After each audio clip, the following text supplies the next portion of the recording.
जय हिंद दोस्तों। कैसे हैं आप लोग। तो आज हम बात करने वाले हैं एक मराठी मिस्ट्री मूवी के बारे में जो कि 2025 की बेस्ट मिस्ट्री मूवी में से एक है। इस फिल्म की कहानी इतनी ज्यादा अच्छी है कि आपको ये बेहद पसंद आएगी, तो आप इस वीडियो को अंत तक जरूर देखिएगा। फिल्म की स्टार्टिंग में हमें महाराष्ट्र का एक बहुत ही घना जंगल दिखाया जाता है, जिसके अंदर हम बाबुली नाम के एक बूढ़े आदमी को देख पाते हैं जो कि रात के समय जंगल से होता हुआ अपना परफॉर्मेंस करने के लिए जा रहा था। दरअसल बाबुली एक स्टेज परफॉर्मर था और दशावतार नाटक में मेन एक्टर का काम किया करता था। बाबुली के पीछे उसका बेटा माधव भी जा रहा होता है, क्योंकि माधव जानता था कि उसके पिता बूढ़े हो गए हैं और अब वो और नाटक नहीं कर सकते।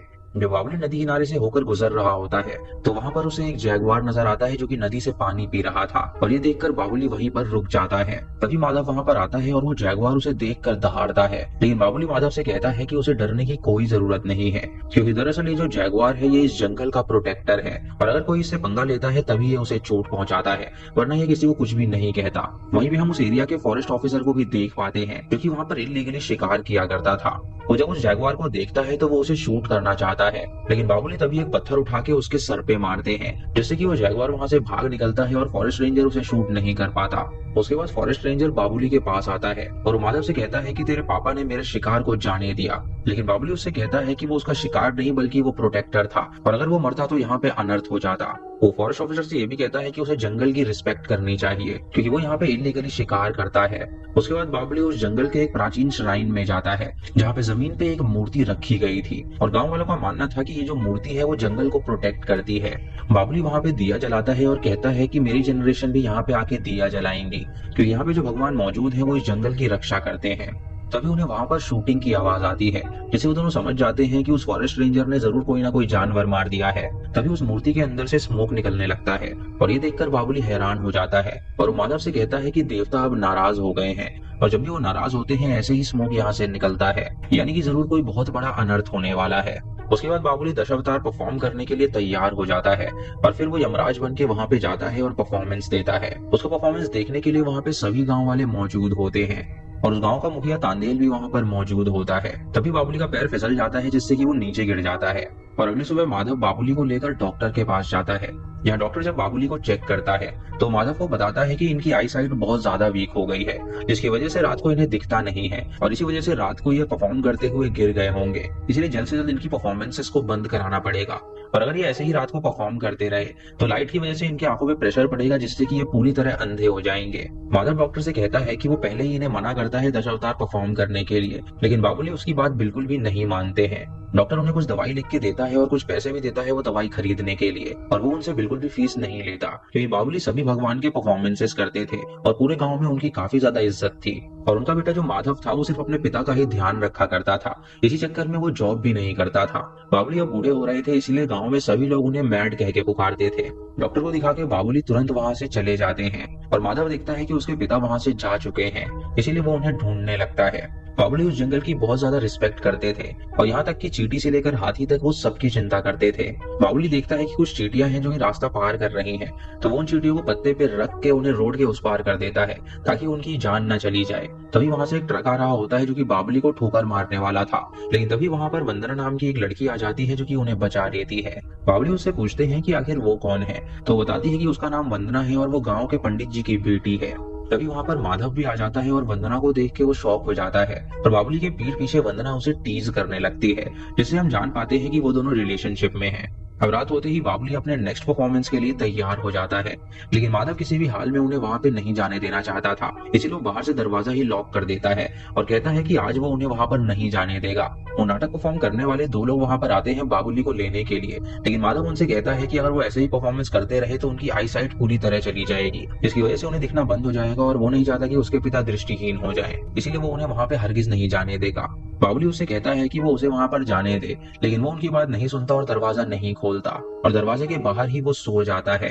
बाबुली को चाहे कुछ भी हो जाए वो दशावतार छोड़ना नहीं चाहता था, क्योंकि उसका मानना था कि अगर वो दशावतार परफॉर्म नहीं करेगा तो देवता उससे नाराज हो जाएंगे। इसीलिए बाबुली छत के रास्ते से वहां से बाहर निकल जाता है और उसके बाद वो पहुंच जाता है दशावतार परफॉर्म करने के लिए, और माधव भी वहां पे पहुंच जाता है और अपने पिता को परफॉर्म करता हुआ देखता है। अब अगली सुबह जब वो अपने पिता को ले जा रहा होता है तो बाबुली उसे उसके बचपन की एक नोटबुक दिखाता है जिसमें उसने लिखा हुआ था कि उसको अपने पिता का दशावतार देखना बहुत ज्यादा पसंद है, और स्पेशली जब वो हनुमान जयंती पे हनुमान बनते हैं तो उनका परफॉर्मेंस बहुत ही हटके होता है और वो चाहता है कि उसके पिता हमेशा हनुमान बनते रहे।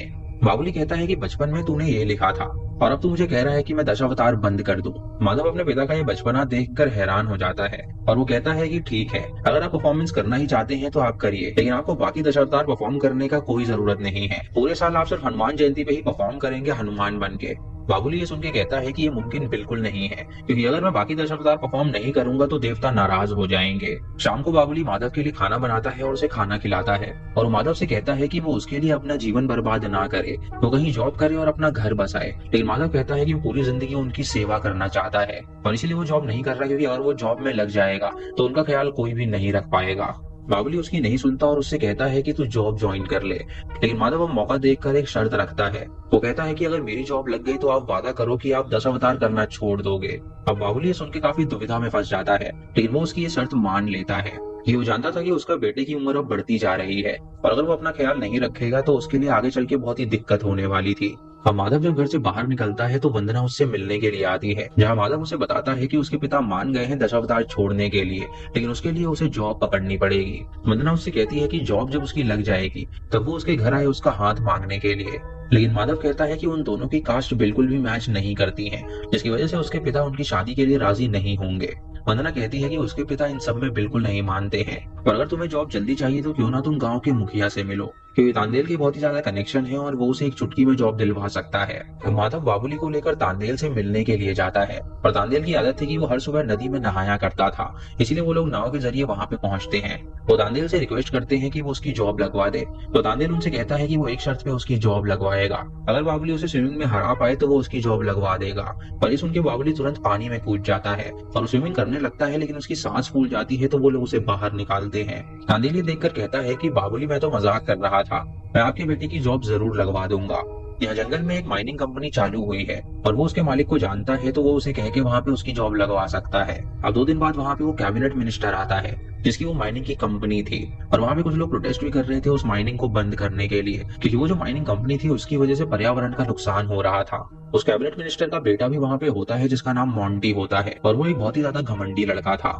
उस माइनिंग कंपनी का मैनेजर मनसुखानी भी वहाँ पे मौजूद होता है, जो कि कैबिनेट मिनिस्टर से कहता है कि वो चिंता ना करे, वो भीड़ का ख्याल रख लेगा।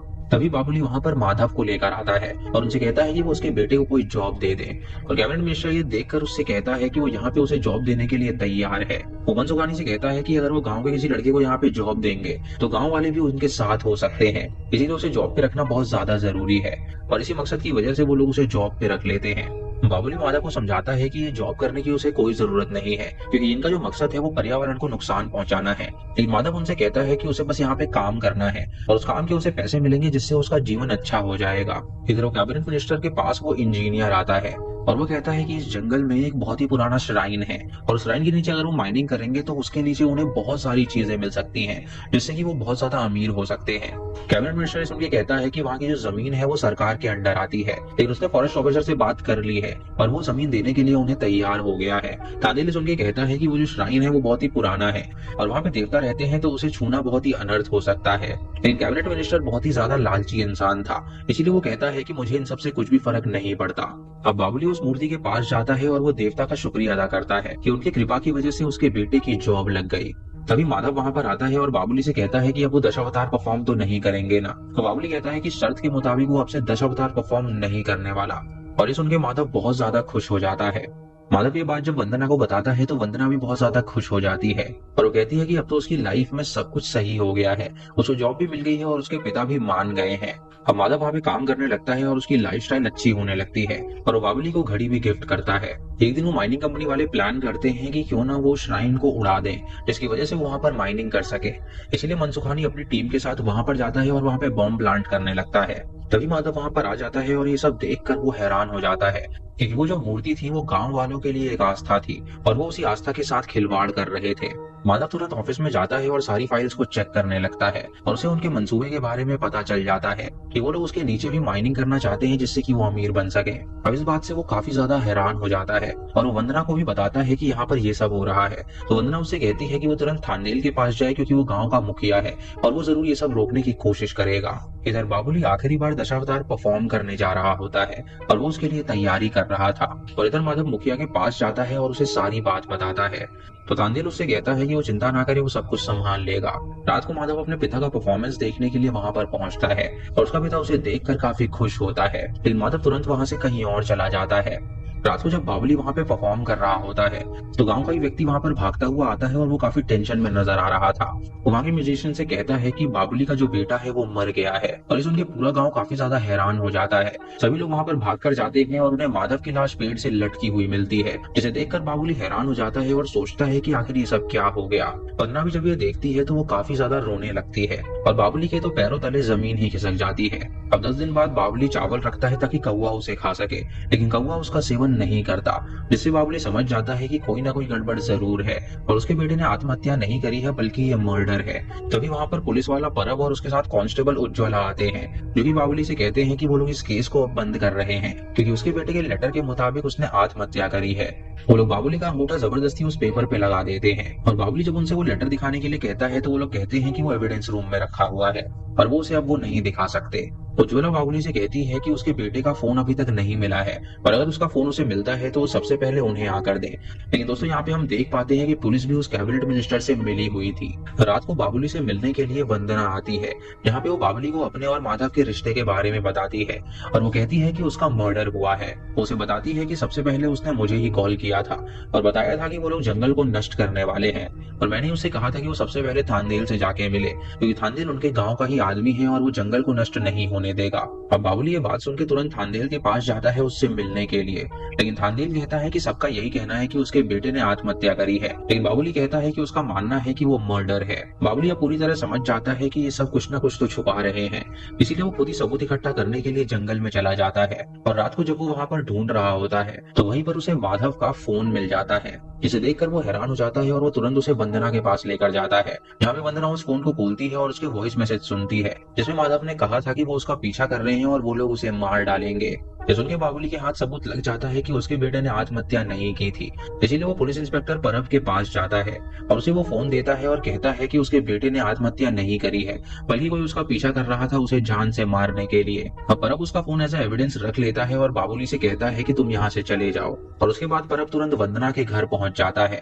तो दरअसल माधव ने वो मैसेज वंदना को ही भेजा था और गांव वालों से कहता है कि इसका और माधव का चक्कर चल रहा था और इसने माधव को रिजेक्ट कर दिया था, जिसकी वजह से माधव ने फांसी लगा ली। वंदना उससे कहती है कि ये बिल्कुल भी सच नहीं है, लेकिन वो उसकी नहीं सुनता और उसे गिरफ्तार करके अपने साथ ले जाता है। बाबुली ये सब देख रहा होता है और वो समझ जाता है कि ये सभी लोग मिले हुए हैं, लेकिन तभी बाबुली के सर पे कोई अटैक कर देता है और उसे उठाकर वो लोग जंगल के उस श्राइन में ले जाते हैं। रात को बाबुली जब उठता है तो उसके सामने वहाँ पे 4 लोग मौजूद होते हैं। एक तांदेल जो कि उस गांव का मुखिया होता है, दूसरा वो फॉरेस्ट ऑफिसर जो कि उनके साथ मिला हुआ था, तीसरा वो माइनिंग कंपनी का मैनेजर और चौथा वो पुलिस वाला परब। इन चारों ने मिलकर ही उस कैबिनेट मिनिस्टर के कहने पे माधव को जान से मार डाला था, क्योंकि माधव उनके लिए एक थ्रेट बन चुका था। अब वो चारों मिलकर बाबुली को बताते हैं कि उन लोगों ने ही उसके बेटे को मारा है और वो लोग उसे बहुत ही बुरी तरह पीटते हैं, जिससे कि बाबुली अधमरा हो जाता है। उसके बाद वो फॉरेस्ट ऑफिसर बाबुली के सर पे वार करता है, जिससे कि उसके सर से खून बहने लगता है और वो नीचे गिर जाता है। जब उसका हाथ उस मूर्ति पे लगता है तो अचानक से देवता गुस्सा हो जाते हैं, जिसकी वजह से वहां पे आंधी आ जाती है और बिजली कड़कने लगती है और डर के मारे ये चारों तुरंत वहां से भाग निकलते हैं। तभी वहां पे वो जैगुआर आ जाता है जो कि प्रोटेक्टर ऑफ फॉरेस्ट था और वो वहां पर बाबुली के सामने आता है और उसे जख्मी हालत में देखता है और ये सीन यहीं पर कट हो जाता है। उसके बाद हमें 10 दिन बाद की कहानी दिखाई जाती है, जहाँ पे थांदेल कैबिनेट मिनिस्टर से बात कर रहा था और वो उसे कहता है कि उसे लगता है कि बाबुली मर गया होगा, लेकिन जब वो लोग वहां पर दोबारा गए तो उसकी लाश उन्हें वहां पर नहीं मिली, यानी कि हो सकता है कोई जानवर उसकी लाश को उठाकर ले गया हो। रात को वो चारों जंगल में बैठ के शराब पी रहे होते हैं और थांदेल वहां पे कुछ अगरबत्ती जलाता है और भगवान से माफी मांगता है जो भी उसने पाप किए। उसके बाद वो वहां पर बैठ जाता है और वो चारों डिसाइड करते हैं कि वो शिकार पे जाएंगे, इसीलिए वो चारों जंगली सुअर मारने के लिए निकल जाते हैं। फॉरेस्ट ऑफिसर कहता है कि वो अकेले ही शिकार करने जाएगा, तो वो तीनों अलग रास्ते जाएं। और जब वो अकेले शिकार करने के लिए जा रहा होता है तो उसे अचानक से वो जैगुआर फिर से नजर आता है। तभी अचानक कोई रस्सी से उसका पैर बांध देता है और उसे खींच के उल्टा लटका देता है और फिर वहां पर विष्णु भगवान के वराह रूप के गेटअप में बाबुली आता है, जो कि वराह रूप के मुकुट के बड़े दांतों से उसको स्टैब करता है, जिससे कि वो फॉरेस्ट ऑफिसर की वहीं पे मौत हो जाती है। अब अगली सुबह पुलिस वाला परब वहां पर आता है और ये देखकर वो हैरान हो जाता है और वहां पर वो मैनेजर भी मौजूद होता है और वो बयान देता है कि वो उसके साथ था ही नहीं। अब गांव में र्यूमर फैल जाता है कि देवता ने उसे मारा है, कि वो जंगल में बहुत ही गैर कानूनी शिकार किया करता था चांदिल जब अपने घर से बाहर निकलने वाला होता है तो उसके सामने बाबुली आ जाता है, जिसने अपने मुंह पे पूरी तरह पट्टी बांध रखी थी। वो बाबुली को देखकर हैरान हो जाता है और वो परब को कॉल करके बताता है कि बाबुली अभी जिंदा है। और परब ये सुन के काफी ज्यादा हैरान हो जाता है कि उन लोगों ने उसे बहुत ही बुरी तरह मारा था और जिंदा बचना उसका नामुमकिन था। चांदिल परब से कहता है कि बाबुली पे उसे शक नहीं है क्योंकि वो बूढ़ा है और भूल गया कि उसके साथ रात को क्या हुआ था। उसके बाद चांदिल नदी में नहाने के लिए जाता है और बाबुली उसके पीछे जाता है और अब वो विष्णु भगवान का दूसरा रूप यानी कि मत्स्य रूप में आता है और पानी में जाके वो उसे डुबो के वहीं पे मार डालता है। और परम जब ये देखता है तो वो हैरान हो जाता है क्योंकि उसके दो दोस्तों की अब मौत हो चुकी थी। वो कैबिनेट मिनिस्टर को ये सारी बात बताता है तो कैबिनेट मिनिस्टर कहता है कि आखिर ये सब क्या बकवास हो रहा है। इधर वंदना बाबुली से मिलने के लिए आती है और बाबुली उससे पूछता है कि आखिर उसे जेल से क्यों निकाल दिया गया। तो वंदना उसे बताती है कि पुलिस स्टेशन में एक दिन कैबिनेट मिनिस्टर का बेटा मोंटी आया था और मोंटी ने जब उसे देखा तो उसने उसे एक ऑफर दिया कि अगर वो आज रात उसके साथ सोएगी तो वो उसे जेल से रिहा कर देगा। इसलिए मोंटी ने ही पुलिस से कह के उसे निकलवा दिया था और आज रात उसे उससे मिलने के लिए उसने अपने फार्म हाउस में बुलाया है। अब बाबुली ये सुन के अपना नेक्स्ट मूव चलता है। जहाँ मोंटी जब कार में फार्म हाउस की तरफ निकल रहा होता है तब वंदना उसे तुरंत कॉल करती है और कहती है कि अगर उसे रास्ते में मोहिनी मिले तो वो सेल्फी लेकर आए। तो वो कहता है कि वो कैसी बहकी बहकी बातें कर रही है। तभी उसे अपनी गाड़ी के आगे एक औरत भागती हुई नजर आती है जो कि उसे काफी सुंदर लगती है। तो वो उसके पीछे जाने लगता है और वो जो औरत थी वो कोई और नहीं बल्कि वो गाँव का ही एक आदमी था। जब मोंटी उसके पीछे जाता है तो उसे बाबुली तुरंत किडनैप कर लेता है और अगली सुबह वो एक लेटर मंदिर की घंटी पे लटका देता है। जहाँ पुलिस वाला जब उस लेटर को लेता है तो वो तुरंत कैबिनेट मिनिस्टर के पास जाता है, जहाँ कैबिनेट मिनिस्टर को पता चलता है कि उसका बेटा किडनैप हो चुका है और अगर उसे उसका बेटा वापस चाहिए तो उसे माइनिंग कंपनी रोकनी पड़ेगी। लेकिन कैबिनेट मिनिस्टर बहुत ही ढीठ आदमी था जो कि बिल्कुल भी हार नहीं मानना चाहता था। इसीलिए वो एक पुलिस ऑफिसर को हायर करता है उसके बेटे को ढूंढ निकालने के लिए। पुलिस ऑफिसर डिकोस्टा उस गांव में आता है जहाँ एक भजिया की दुकान में जब वो पहुंचता है तो वो भजिया वाले से भजिया मांगता है, लेकिन वो कहता है कि उसके यहाँ पे प्याज खत्म हो गया है इसीलिए वो भजिया नहीं बना सकता। वहीं पे बाबुली भी बैठा होता है जिसने पहले से ही भजिया खरीद रखा था। तो वो डिकोस्टा को अपनी भजिया ऑफर करता है और डिकोस्टा जब उसे खाता है तो उसे काफी ज्यादा मजा आता है। उसके बाद वो बाकी भजिया अपने साथ ले जाता है। इधर वो मैनेजर परब के पास होता है जो कि डिकोस्टा से बात करने आया था। तो परब उससे कहता है कि अभी साहब यहाँ पर आए नहीं है और उनको ये मर्डर वाली बात बताने की कोई जरूरत नहीं है क्योंकि वो यहाँ पे सिर्फ मोंटी को ढूंढने के लिए आने वाले हैं। तभी डिकोस्टा वहाँ पर आता है और वो इस केस पे तुरंत लग जाता है और वो जब मोंटी की कार को देखते हैं तो वहाँ पर कोई भी स्ट्रगल के निशान नहीं थे, जिससे वो समझ जाता है कि मोंटी अपने आप ही कार से उतर के बाहर गया था। तभी वो मैनेजर डिकोस्टा को कॉल करता है और उसे कहता है कि उसे उससे कुछ जरूरी बात करनी है और बताना है कि आखिर उस रात क्या हुआ था, इसीलिए वो जल्दी से उसके घर आ जाए। लेकिन तभी उसके दरवाजे पे कोई दस्तक देता है और जब वो दरवाजा खोलता है तो उसके सामने नरसिम्हा अवतार में बाबुली खड़ा होता है, जिसे देखकर मैनेजर डर जाता है और दरवाजा बंद कर देता है। लेकिन तभी वो दरवाजा तोड़ के अंदर आ जाता है और वो जंगल की तरफ भागने लगता है तो वो उसका पीछा करता है। लेकिन तभी वो उसे पकड़ लेता है और उसे पेड़ पे लिटा के उसका पेट फाड़ देता है, जिससे कि मैनेजर मनसुखानी की मौत हो जाती है। उसी वक्त डिकोस्टा उसके घर के बाहर पहुंचता है और नरसिम्हा अवतार को देखकर वो हैरान हो जाता है और उस पर शूट करने लगता है, लेकिन बाबुली तुरंत वहां से भाग निकलता है। अब डिकोस्टा परब से कहता है कि जितनी भी मौतें हुई हैं वो सारी जंगल के अंदर ही हुई है, यानी कि जंगल के अंदर ही वो रहस्य छुपा हुआ है और जरूर मोंटी भी जंगल के अंदर ही छुपाया गया होगा। इसलिए वो अगले दिन पुलिस वालों की टीम को तैयार करता है और डॉग्स को लेकर जंगल में घुस जाते हैं मोंटी को ढूंढने के लिए। जब बाबुली ये देखता है कि वो लोग उसके पीछे आ रहे हैं तो तुरंत अलर्ट हो जाता है और मोंटी अपने आप को छुड़ा के वहां से भागने लगता है और बाबुली उसका पीछा करने लगता है। तो वहां पे भागते हुए रात हो जाती है, जिसकी वजह से वो एक जगह पे रुक कर कैंपिंग करने लगते हैं और मोंटी जब आग जलती हुई देखता है तो वो उनके पास जाना चाहता है, लेकिन तभी अचानक बाबुली उसे दबोच लेता है और उसे कीचड़ में ले जाता है। और जब इंस्पेक्टर डिकोस्टा वहां पर आता है तो वो कीचड़ में कोई भी हलचल नहीं देखता, इसीलिए वो तुरंत वहां से वापस चला जाता है। अब अगले समय डिकोस्टा बहुत ही ज्यादा अपसेट होता है क्योंकि उन्हें वहां पर कोई भी सबूत नहीं मिला था। लेकिन तभी परब कहता है कि उसको वहां पर एक सबूत मिला है। वो उसे वहां पर एक न्यूज़पेपर का टुकड़ा देता है और कहता है कि इस पेपर में उसे भजिए मिले थे, यानी कि मोंटी को जरूर वहीं पे कहीं रखा गया होगा। अब वो भजिए का पेपर देखकर वो समझ जाता है कि वो सेम वैसा ही पेपर है जैसा बाबुली के पास था। तभी मंदिर की घंटी में उन्हें दूसरी चिट्ठी मिलती है और उस चिट्ठी में लिखा था कि डिकोस्टा को तुरंत यहाँ से चले जाना चाहिए क्योंकि अगर जंगल में माइनिंग बंद नहीं हुई तो मोंटी को मार दिया जाएगा। अब डिकोस्टा समझ जाता है कि ये सभी बाबुली कर रहा है, इसीलिए वो तुरंत बाबुली के घर पहुंच जाता है और बाबुली को भजिए का पेपर दिखाता है और कहता है कि ये भजिए का पेपर उसे जंगल में मिला। बाबुली कहता है कि कोर्ट में साबित करने के लिए उसे सबूत चाहिए और भजिए से कोई भी सबूत उसे नहीं मिलेगा, तो क्यों ना वो मेहनत करे और असली सबूत ढूंढे। अब डिकोस्टा समझ जाता है कि ये बाबुली ही कर रहा है और इसीलिए वो उसे घर में ही लॉक कर देता है ताकि वो बाहर ना जा पाए। और परब को उसकी सिक्योरिटी के लिए वहीं पे खड़ा कर देता है। लेकिन परब जो होता है वो बहुत ही शातिर निकलता है। वो तुरंत मिट्टी का तेल डालता है और उसके घर में आग लगा देता है ताकि बाबुली भी जल के अंदर मर जाए। डिकोस्टा जब वापस आता है तो वो परब से पूछता है कि यहाँ पे आग कैसे लग गई। तो परब उसे बताता है कि बाबुली ने खुद ही को जला के मार डाला, जिसकी वजह से घर में भी आग लग गई। अब सभी लोगों को लगता है कि बाबुली मर चुका है।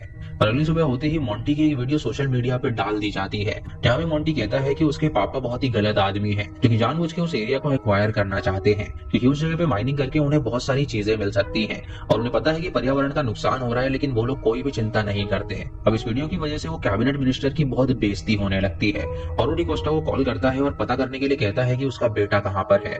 अब डिकोस्टा अच्छे से उन मर्डर केस के बारे में इन्वेस्टिगेट करता है। यहाँ पे उसे पता चलता है कि हर एक मर्डर जो हुआ है वो दश अवतार के किसी रूप में हुआ है। और वो याद करता है कि बाबुली के घर में जब वो गया था तब दश अवतार की फोटो वहां पे लगी हुई थी, जिससे वो समझ जाता है कि ये सब बाबुली ही कर रहा है। उसे उसके बेटे की वीडियो ध्यान से देखने पर बाबुली की शैडो भी नजर आती है, जिससे वो समझ जाता है कि बाबुली अभी भी जिंदा है। अब वो वंदना को गिरफ्तार कर लेते हैं और उससे पूछताछ करने लगते हैं, लेकिन वंदना उन्हें कोई भी बात बताने को तैयार नहीं थी। अब उस रात को हनुमान जयंती की परफॉर्मेंस होने वाली होती है, जहाँ पर वो गांव वाला बाबुली से कहता है कि वो वहां पर बिल्कुल ना जाए, क्योंकि अगर वो वहां पर गया तो पुलिस वाले उसे मार डालेंगे। लेकिन बाबुली कहता है कि उसके बेटे को उसका हनुमान अवतार बहुत ज्यादा पसंद आता है, इसीलिए वो परफॉर्मेंस करने जरूर जाएगा। जीते जी तो उसका बेटा आखिरी बार ये परफॉर्मेंस नहीं देख पाया, लेकिन उसके मरने के बाद वो उसकी तसल्ली के लिए परफॉर्मेंस करना चाहता है, इसीलिए वो तुरंत हनुमान जी का रूप ले लेता है और उस परफॉर्मेंस को करने पहुंच जाता है। और कैबिनेट मिनिस्टर और परब भी वहां पर मौजूद होते हैं। सारे पुलिस वाले उसे शूट करना चाहते हैं, लेकिन बाबुली पब्लिक के पीछे छुपा होता है, जिससे कोई उसे शूट नहीं कर पाता। और जब परब उसे शूट करने के लिए जा रहा होता है तो बाबुली तुरंत एक तीर उसके ऊपर चलाता है, जिससे कि वो उसके गर्दन के आर पार हो जाती है और परब की वहीं पर मौत हो जाती है। तभी वहां पर सभी लोग भागने लगते हैं और हनुमान के गेटअप में कई सारे लोग आ जाते हैं, जैसे कि पुलिस वाले समझ नहीं पाते कि इनमें से बाबुली कौन है। और बाबुली परफॉर्मेंस करके तुरंत वहां से भाग निकलता है। अब वो सभी जंगल में चले जाते हैं बाबुली को ढूंढने के लिए, और बाबुली उन सबको अपने ट्रैप में फंसा देता है। तभी पुलिस वाले बाबुली को घेर लेते हैं और वो उसे मारना चाहते हैं, लेकिन तभी वो जैगुआर वहां पर आ जाता है, जो कि उनको डरा देता है और वहां से भगा देता है। और बाबुली तुरंत मोंटी के पास चला जाता है उसे मारने के लिए। वो रस्सी काट रहा होता है ताकि वो फांसी के फंदे पे लटक सके, लेकिन तभी डिकोस्टा और वो कैबिनेट मिनिस्टर वहां पर आ जाते हैं, जो कि बाबुली से कहते हैं कि वो ऐसा बिल्कुल ना करे। लेकिन बाबुली उस रस्सी को तुरंत काट देता है, जिससे कि मोंटी नीचे आ जाता है, यानी कि वो उसकी जान नहीं लेना चाहता था। बाबुली उनसे कहता है कि मैंने अपना बेटा खो दिया है, लेकिन मैं किसी और का बेटा उससे नहीं छीन सकता। ये सब मैंने इसीलिए किया था ताकि वो माइनिंग कंपनी को बंद कर सके, और अगर मोंटी को मारना होता तो मैं पहले ही मार चुका होता। तो कैबिनेट मिनिस्टर तुरंत बंदूक उठाता है और वो बाबुली को शूट कर देता है। और डिकोस्टा ये देखकर हैरान हो जाता है और उससे कहता है कि ये सब क्या करने की जरूरत है। तो कैबिनेट मिनिस्टर कहता है कि उसकी सजा सिर्फ मौत है। ये देखकर डिकोस्टा उससे गन छीन लेता है और उसे कहता है कि उसने बहुत ही गलत काम किया है। तभी वहां पर वंदना सभी गांव वालों को लेकर आ जाती है, क्योंकि उस पुलिस वाली ने उसकी मदद करी थी जेल से निकलने के लिए। और वो कहती है कि बाबुली को तुरंत हॉस्पिटल ले जाना होगा, लेकिन बाबुली कहता है कि अब उसका बेटा इस दुनिया में नहीं रहा, इसलिए उसका जीने का भी कोई फायदा नहीं है। लेकिन मरते मरते वो अपनी धरती के लिए शहीद होना चाहता है, ठीक वैसे ही जैसे उसका बेटा हुआ था। वो वंदना से ये भी कहता है कि अब उनका जंगल बचाने की जिम्मेदारी उसकी है, इसीलिए वंदना समझ जाती है कि बाबुली अब जीना नहीं चाहते। और अब वो गांव वाले तुरंत कैबिनेट मिनिस्टर को घेर लेते हैं और उसे लेकर वो एक जगह पर जाने लगते हैं उसे सबक सिखाने के लिए। वो कैबिनेट मिनिस्टर उनसे कहता है कि वो उसकी जान बख्श दे, लेकिन वो लोग उसकी नहीं सुनते और उसे सबक सिखाते हैं। इधर अगली सुबह होते ही बाबुली उस श्राइन में दिया जलाता है और डिकोस्टा से कहता है कि अब वो यहीं पर चैन से मरना चाहता है, क्योंकि अपने देवता के लिए उसने इस पर्यावरण को प्रोटेक्ट किया है। अब बाबुली ऐसा इमेजिन करता है कि वो अपने बेटे की गोद में सोया है और इसी के साथ वो अपनी जान त्याग देता है। इसी के साथ ये बेहतरीन मूवी यहीं पर खत्म हो जाती है और ये एक मैसेज भी देती है कि हमें अपने स्वार्थ के लिए पर्यावरण का नुकसान नहीं पहुंचाना चाहिए, क्योंकि नेचर से सुंदर इस दुनिया में कुछ और नहीं हो सकता। तो दोस्तों ये थी इस फिल्म की कहानी। आपको इसी कहानी कैसी लगी हमें कमेंट सेक्शन में जरूर बताइएगा। चैनल पे नए हैं तो उसे सब्सक्राइब करें और बेल आइकन दबाएं नोटिफिकेशंस के लिए। और दोस्तों वीडियो को लाइक और शेयर करना बिल्कुल मत भूलिएगा। तो मैं मिलता हूँ आपको अगली वीडियो में।